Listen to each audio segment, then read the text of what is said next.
Welcome to the Simply Real Life podcast. I'm Sarah, the founder of Simply Real Health, here to help you simplify, amplify, and elevate your life. This show is for those of you who want the real talk on how to live a more intuitive and intentional life, a life that's healthy from the inside out, and one that feels more effortless, aligned, simple, and more alive. We cover it all, from health, wellness, mindset, motherhood, daily habits and rituals, to business and relationships, creativity and growth, and tiny tricks to feeling your best, and the energetics behind it all filled with personal stories, unfiltered conversations, and of course, answering all of your burning questions, all in the way of simplicity and keeping it real, so that you can create your own version of your healthiest life. Let's do it. Hi guys, so welcome back to the podcast today. So in today's episode, we are jumping back into some questions from you. I love getting questions. Anytime I post on Instagram and do a little Q&A day, it always amazes me how many questions come in, number one, and two, how they always seem to have a theme behind it. You all are not talking to each other, but it is wild that every single time I do one of those, there will be one question that at least 6 or 7 different people ask. Maybe it's phrased slightly differently, but I always keep track of what those are because I'm like, this is interesting. And they are always so specific, where it feels like that question has never really come in before, but for some reason right now, this is what so many of you are thinking about or wondering about. So today's episode is one of those. And here was the question that came in. She said, what to do when your kids refuse the dinner that you made? And so I know just from background of this person that they have both cookbooks. They are very much on the page of wanting to feed their kids real food and really trying to put through the effort of making more real food available and having that intention or desire to want to eat as a family, and really that end goal of wanting to eat the same way, that there's not a lot of separate meals. So in her question, she then said, when my kid refuses dinner, I then panic and let him have whatever he wants because then I'm afraid he's going to be hungry. What have you done? Have your kids ever done that? What have you done in that situation? So I will preface this by saying I am not an expert in this, but my kids, of course, have done this at random times. Not very often, but it happens. And there's nothing more frustrating than if you have spent the time to make dinner that night and you've put forth the effort and the thought and the time and the planning into making dinner. Maybe it's just a simple real food dinner or just something quick and easy. Or maybe it's a meal that you know that they typically have liked in the past, and all of a sudden there's this random refusal. In trying to answer her question, it made me think like, okay, what have I done? Because it's not really a thing that gets repeated a lot. Maybe I'm onto something, maybe not. Take this with a grain of salt. I just wanted to share what I have done to kind of navigate around that. And I think it's a little bit, countercultural to what you might see out there nowadays about kids should just choose what foods they want and they can have fruit instead of vegetables. And I am just not on that page. I just think there's so much to be said about having their taste buds be familiar with vegetables that makes everything else easier. Having their taste buds not be completely coated at other points in the day with things that are more processed or they have tons of sugar. And I think the sugar and the sweetness conversation and the vegetables conversation, they go together because it's not about those food like sugar foods being bad and vegetables are good. It's about taste buds. So and this is true with adults too, if your taste buds are used to sweet tasting things, that is all you're going to want. It just triggers this dopamine release in our brain and it feels good and it feels pleasurable to have sweet things. So if you know that that is the case, like really making the effort to keep vegetables involved in your daily life, I think at most meals, probably 2 of the 3 meals a day for sure, The same is true with our kids. Before getting mad at them that they're refusing it, it makes me think first, what have they been eating and doing? And has there been more sugar or more treats involved lately? Has there been an uptick of that? And I used to be very intense about it when Noah was younger. But now that he's 5, there's just different seasons where that happens a little bit more, even if we're staying intentional about it. So on trips, on vacations, around his birthday, around some different holidays, if we're traveling, because that can be just one helpful indicator of, okay, I can't really get mad at them. It's just that's been on me. And in some ways of who's the provider of that stuff. And sometimes it's other people at school or daycare or other places that it's coming from. But if that's the case, just being then extra intentional around when it is stuff at home, you do want to keep that incorporated so that they don't forget about the taste of vegetables and only want sweeter stuff. So that would be, I think, the first thought in my mind is really thinking about what their taste buds might be doing and expecting right now. And if it's more processed food, the stuff that has chemicals in it, I'll say specifically. So when you look at the ingredient label, can you pronounce it? Can you recognize what it is? If you can't, more than likely it's a chemical or it's something man-made in some sort of factory or lab. And so those are the things that really coat their taste buds so that it's almost impossible to taste real food. So it's not that all causes are lost. It just takes about 2 weeks for your taste buds to get back to opening up again and being receptive to more real foods, more vegetables, more savory type things versus only sweet. So that could be, again, I'm thinking through what are systemic things that are maybe adding up. So sometimes it takes some rewinding of what's really going on here and at this point in the day or what's been happening lately. I think reflection is worth doing. Something else that may be happening is that they're maybe not hungry because they've been snacking all through the afternoon or coming home from school or daycare and they want a snack, which is fine.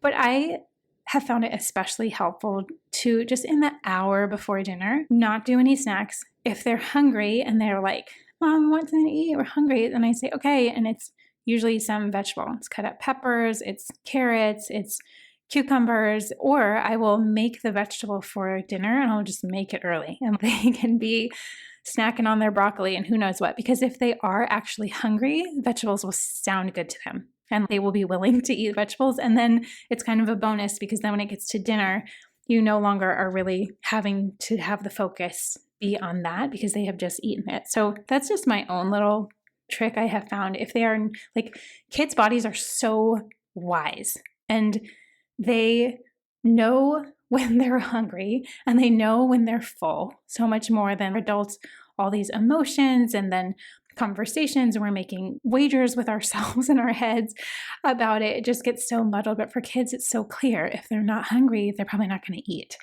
If they are really hungry, they are driven to eat. So I feel like not necessarily shaming that, if they're not hungry, but just reflecting what happened in the hour before dinner here. What were the snacks and what type were they? And for some families, they have really found that they just move dinner up a little bit and then they do kind of a smaller snack right before bed. So that could be something to try if that works with your life. But knowing that they are just infinitely wise. On that note, it's also important to remember that about worrying that they're going to be hungry. Kids will not let themselves starve. They will not let themselves go hungry. So if you're eating dinner and you have at least an hour before their bedtime, maybe 2, depending on their age, but if you know that, you can kind of rest with ease, like they are not going to be starving and you are not doing anything bad by not forcing them to eat. Like sooner or later, they will get hungry again. And when they're hungry, they're so much more receptive to real food meals versus snack foods.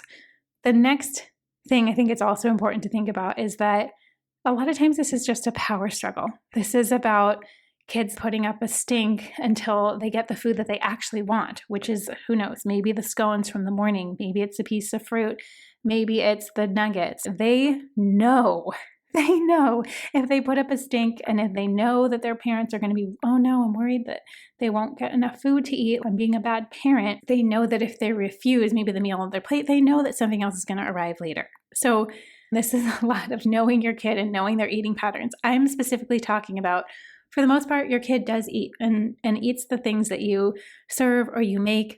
So then there's these random times. This is not necessarily about kids who maybe do this very often, the refusal of it, but a lot of times it seems like it is connected to how the parents react. So if you're encouraging that cycle of, okay, you can just refuse what we made for dinner and I'll make you something else, of course kids want that. Of course, they will always prefer that than probably the meal you made. So even though it is so mentally hard, I think, in the moment to stand steady and to really be like, that's okay. All of this is about delivery.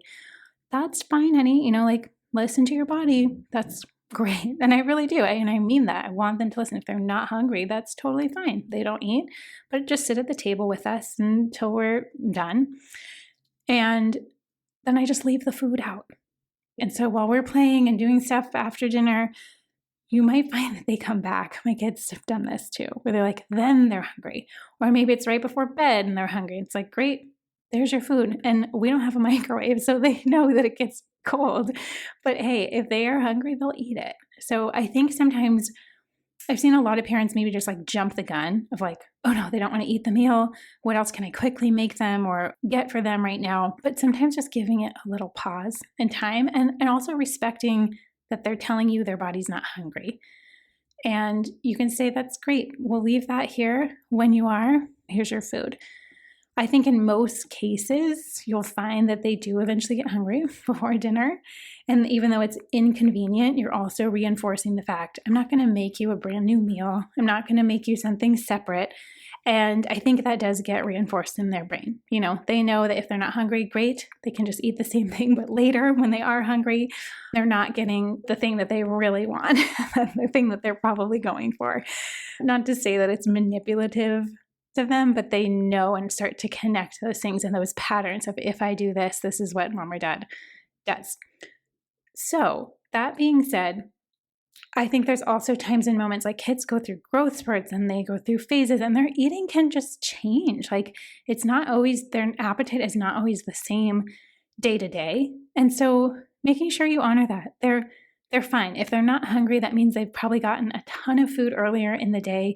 You don't need to worry about it too much. But if they tell you that they're hungry, and for whatever reason, what if they say they're not going to eat dinner, they don't like it, and then it gets to bedtime, so you've waited a couple hours and now they're about to go to bed and you're physically worried about it, you can offer some sort of small snack, but don't make it super enticing.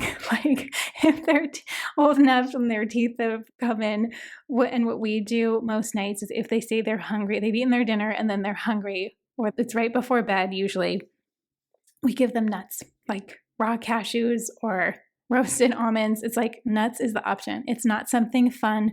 It's not something that they deeply desire. Like there's no bananas, there's no fruit. It's just simple. Oh, if you're hungry, here's some sustenance for you. And we're going to keep it simple. And a lot of times kids in different phases, they do need something because it has been an hour or two since dinner and they might need a little bit of something. But again, just choosing that wisely, something that's protein-based or fat-based. So for some kids, they like whole milk cottage cheese or unsweetened yogurt, or it could be an avocado, or this kind of get messy. This is why we do nuts. Or maybe it's olives or something that's nutrient dense for them that will really help hold their hunger over until the morning. But it's not this reward that they know if they skip dinner, they know that there's something even better coming, before bedtime. Again, I am not an expert in this. I do think, though, there is a tendency to panic and just give them whatever they want. But I think that sometimes has a more short-term view of in the moment, yes, that feels easier and it feels like you're solving the problem. But thinking about the long term and valuing that and staying true to your values and staying true to what you really want to help them cultivate, which is helping them learn their hunger, helping them eat real food. You are the protector of their taste buds. And so it's usually up to you as their parent or guardian. of how much of that stuff they're consuming, what the quality is like, and keeping your pulse on that. It's not that it has to be perfect. My kid trick-or-treats like anybody else and eats the candy, and it's fine. So we don't do that every day. And when he does have stuff around, it's the more upgraded versions of a lollipop, and it's kept pretty simple in that way.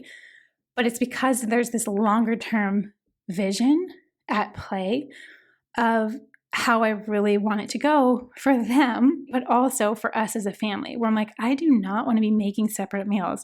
I do not want to be buying nuggets that are so expensive. That just doesn't align with how I really am wanting to do things for them. So no shade on that. If that is your style, great, go for it. I have many friends that do that and they feel fine about it. So again, this is just me going through my own mental process of what I have done when my kids have done the refusal of something.